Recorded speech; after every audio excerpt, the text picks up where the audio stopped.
population where the number of people over age 65, my generation, will grow rapidly in the next decade or so. I didn't bring my charts with me, but it is virtually a geometric progression such that in the next 30 years we'll have somewhere in the range of 85 million Americans over age 85. Now that's a celebration. We should celebrate that. You know, at the time that the Medicare program was launched, the average age, the average life expectancy was 67 years old. Now average life expectancy is well into the 80s. So on one hand, we've won. We've succeeded. On the other hand, nothing comes without a price.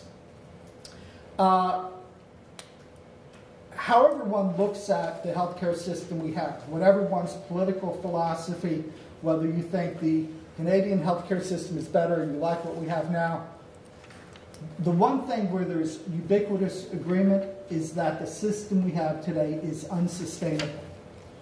And so as we see that reality played out in politics, I'm from Washington. I live in Virginia. Virginia is a battleground state. I will tell you, I am sick of political commercials.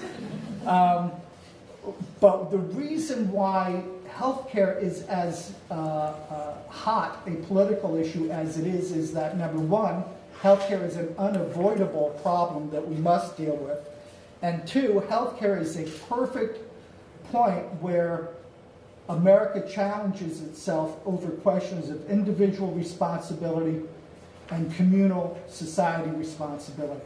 And we haven't sorted that out. However it sorts out, critical to our finding our way through this path is going to be moving to a data-driven healthcare system.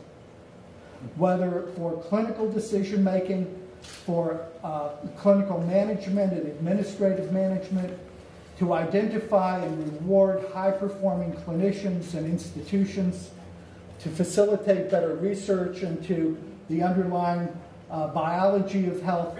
All of this must turn on data.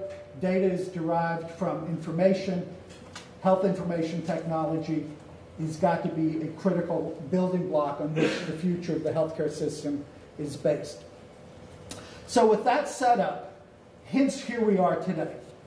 These three important companies and their representatives are going to take some time now to share with us some of what they are bringing to the challenge, of some of the solutions that they have to offer to the healthcare system and frankly to all of us as individual consumers of healthcare.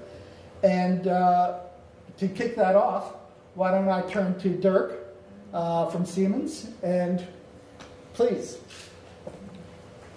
Well, thanks first for the introduction, and yeah, welcome everyone. Thanks for coming, and thanks for having us actually, both to the GCC and the German Center for Research and Innovation. So I'm actually very excited to share my point of view on the healthcare system, both as a foreign national to this country, and so as a somewhat observer, but also as since the U.S. market is our biggest market for Siemens Health Services. We're kind of also biased on the market. And when I looked at the participants before, and I had the same impression that you did, that you're as a group are very diverse. So I'm trying also to keep the balance between some high level and some more detailed information. I think in the Q&A